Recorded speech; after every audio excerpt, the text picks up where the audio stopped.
Welcome in the Your Next Me podcast. I want to talk today about how to delegate without losing control as a solopreneur or as a business leader, because I have been in both situations.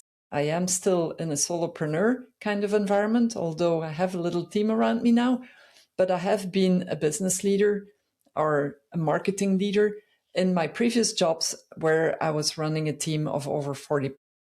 So I can really make that comparison. And I think as an entrepreneur, as a business owner, it really is important to understand how delegation is so important. And when I hear business owners saying, I don't want to have people in my team anymore, I don't want to get to hire people because it's more work than it actually is to do it myself. And I'm thinking, well, that might be that there is something that you're not doing correctly, because if you're doing the right things, then you will have a team that is strong around you.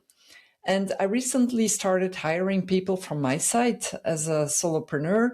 I have now 5 people working with me, and it's a totally different way of looking at it from a solopreneur perspective than from a business leader perspective. And so I thought, this podcast might be interesting for a lot of you. So I hope that this is going to serve you. And I'm going to talk about why that delegation is non-negotiable, why it is important. I also want to make the difference between a solopreneur and a business leader in this context.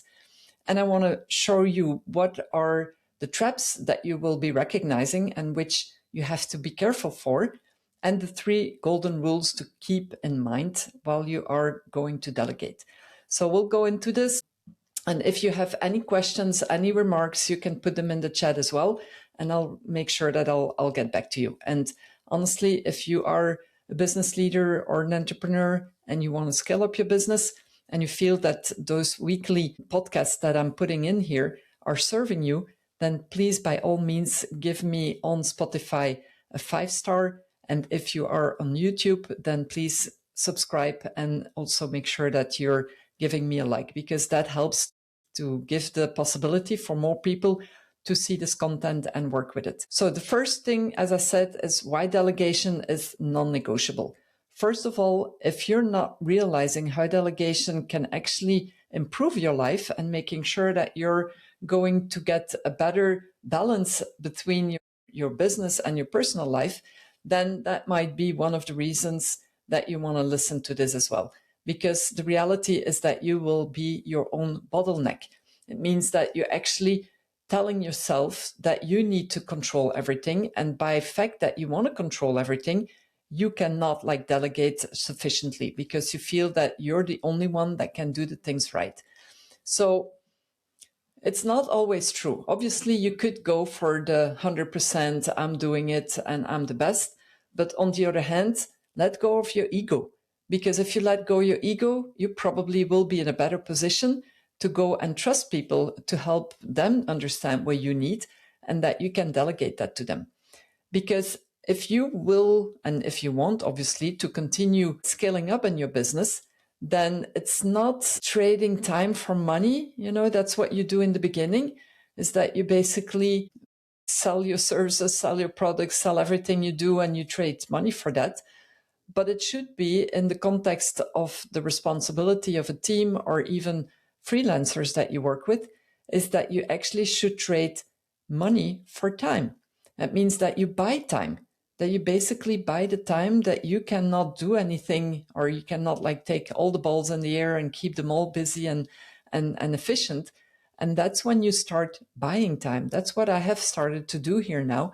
I'm buying time so that people can do things that I don't need to do it, because I know that if they're doing the right job, that probably this is going to be even more efficient than if I try to do everything at once, and coaching and making sure that I'm doing my content. I've done this for almost 3 years now. And it's now time for me to scale up and get people to help me to do that. So that's the first thing, understanding that delegation is non-negotiable. The second one is the difference between solopreneur and a business leader. The solopreneur, he or she obviously, is going to be looking to basically give tasks that can be accomplished by other people things that in the beginning are quite simple. And then if you gain the trust and you feel that you can delegate even more important things, then you start doing that as well. But the solopreneur very often is the one that is going to delegate tasks in the beginning. You keep the management, you keep the vision, you keep the control over everything. But in a way, by delegating the tasks, doesn't mean that you lose control. It means that you actually give something to somebody else that can do it better than you probably can do it. As a business leader, you need to look at it a little bit differently. You actually should delegate the outcome. That means that you want to make sure that they have a good understanding of what your objectives are. And the smart objectives, the measurable ones, the ones that are giving the right indications, so that the people that are working on the projects that you delegate to them, they take their own responsibility of how they need to get there. They have been hired with their specialty to do that. So you don't have to control all of that. And it means that you basically can make sure that they have a right understanding of what your objectives are, and that they then can go out there and start developing what needs to be done to get to that objective. It's a totally different ballgame. When I was a marketing leader and I was working with my team, we had clear sets of goals. Every month we looked into them. Every week I had a one-on-one meeting with my team leads. And with them, we were looking at what are the next steps and actions that you can put into place. I'm working in my business here now as a performance coach. I work with a 90-day plan. Why the 90 days? Because it's easy for everybody to look into the near future of the actions that need to be done. And then by doing that, it will be a lot easier as well to identify the clear, smart objectives so that everybody knows what to do. Now, as a solopreneur, my actions that I put in my 90-day plan is going to be a set of things that I can delegate and I can bring back to the freelancers or the virtual assistants that I work with. If I was a business leader with a team of 10, 20, 50 people, doesn't matter, I probably would sit down as well with them for the 90-day plan, but I would make them responsible for the strategy that needs to go with the objective. And they will then further delegate the actions with their team members underneath them. Or if they have the responsibility of helping to think through the strategy, but also take the actions, then obviously that is going to be done as well. So that brings me to the third point, to recognize the delegating traps so that you have a good idea of where you need to be careful for. And the first one, and you might have heard it a little bit in what I was saying before, but the first one is to make sure that you don't do the micromanagement. I had a boss like that in the past, and I can tell you this drained my energy. It got me completely demotivated. So please don't go for micromanagement. Just make sure that you're clear on what you want and explain it clearly. It doesn't have to be 100% correct and perfect, but it needs to be at least 80. And if you give the people the right tools, the right ways of doing things, they will have no issue of doing that and follow through what you are expecting from them. But if you're on the back of their shoulder all the time, looking to their fingers, see what they're doing, and just, constantly correcting them, it's going to demotivate them. You will not keep them in your team very long, or they will burn out. So that's not what you want. And even when you look at the VAs and freelancers, if you want to do the micromanagement with them, they will have the same feeling and they probably will not want to work with you anymore. So you need to give them some kind of trust, even if you take some risks in the beginning. The second one is the opposite, is the kind of, I call it the dump and run. It's like, instead of explaining things, you just dump all your tasks to the people without explaining anything, without explaining your expectations, the deadlines, the little details sometimes that you need, but you have to basically make sure that you don't dump the whole thing there.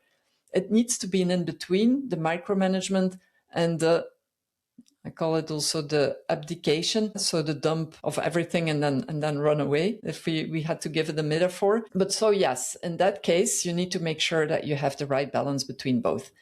And so don't expect also that people can read your mind. I realized that this week when I was working with my VAs, and I realized that I was giving information and thinking, oh, they will understand, they will know what I mean.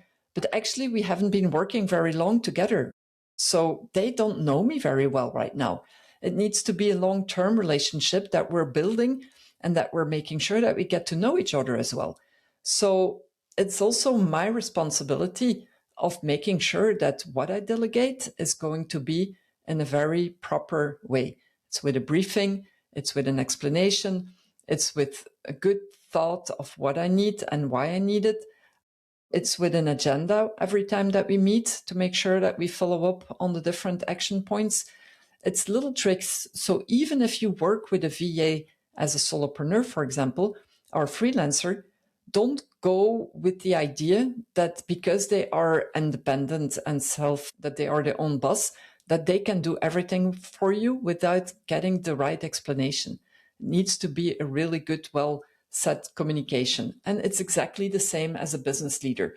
When you run a team, you have to do that as well, making sure that the communication is fluently. Okay, so now we get to the last one, which are the three golden rules that you should be keeping in mind. The first one is define the done. What does that mean? It's actually be specific. Just make sure that you give them the vision and the right explanation of what you want when it's finished. So, for example, if you had to delegate to a VA a blog that you want to do on your website, don't just give them the title and saying, hey, write me a blog about this. It should be, write me a blog about this subject, needs to be 1,000 words, needs to be in that kind of paragraph, with that tone of voice, in this style, with that type of picture. So just make sure that you're, again, giving that visualization to the ones that you delegate things to as if it was already done. And just making sure that they have a good vision and that they, again, don't have to think as if they can read your mind. The second rule is start small, because you will build a trust with that. So if you're not having people that are for a long time working with you, you don't know them very well. You don't know their expertise at that point. So you still need to build up that relationship and that knowledge. And it's basically at the time that they are getting more responsibilities, because you know that you can trust them, that they will be able to take on tasks that are more, requiring more efforts or complexity. But in the first phase, it really is important that you start building that trust and give them tasks that they can perform, that they can get confidence about, and that they feel good about, so that they will get your trust as a manager as well. I can tell you, and in one of my jobs in the past, I had a young lady who started from university, and she was in that company for 6 months, a year, I think. And I just arrived, I got her in my team, and I asked her, what is it that you like to do? And she said, I don't know. I said, you should know. He said, what are they giving you from a job here? Yes, but I get a little bit of everything. I said, well, can you identify what you like out of that? Well, not really, she said. But when I was in university, I liked to analyze numbers. I liked to make up Excel documents and things like that. I said, oh, but that's great, because I'm not that good in this. And so if you could do that together with me, that would be awesome. So what happened? She started feeling already recognition for a task that she thought not being important in the job, becoming something that she could get energy out. And it was a good fit with me. So she started doing that, and she built trust more and more, which meant that I was giving her more and more tasks that were complex and responsibilities to analyze deeper budgets and more things that needed to be done. And so she was increasing really quite fast in the time that we worked together to scale up her skills as well. So again, make sure that you start small, but don't keep it there. Just evolve with the person and give them complex tasks afterwards, so that they can continue building that trust and the skills to learn. And then the last rule is give them the toolkit as well. You could just basically dump everything to them and say, hey, do this. But if you don't give them the tools, if you don't give them the access to your platforms if you would be a solopreneur, if you're not maybe paying a little bit more on an app that you have to give them access. If you're, even as a business leader, if you're not giving them the investments to do the job correctly, then it also means that they will not be performing at the level where you want them to be. So again, here it is important that you're ready and willing to invest in giving the tools so that they can do a better job and perform better. So in a nutshell, just to recap on what I've been saying, and I hope that you got a lot of tips out of this, that you could write down a lot of that, because it sounds simple, but it's not. Leadership skills, having leadership skills and delegating, it's something that I do also in workshops within organizations where I help leaders and mid-management to do this in a more appropriate way, because we talk about functional leadership and we talk about situational leadership. And all those things are really linked to delegation and making sure that you trust your team and that your team can trust you. But here for now, we know that delegation is non-negotiable. It's a must-have if you want to live better, if you want to have more quality time, and if you want to be more efficient in your business. The difference between a solopreneur and a business leader, and the traps of delegation, which you should be recognizing, and then obviously the 3 golden rules that we just mentioned to keep in mind to be able to be better in delegating and making sure that you scale up your businesses in a better way. I hope that you got a lot of good things out of this. I will come back next Monday with another topic that could probably help you as well to scale in your business. I'm doing this every week so that I can give you most of the information that I have from my experience, but also from what I learned with the 10X community at Grant Cardone in Miami.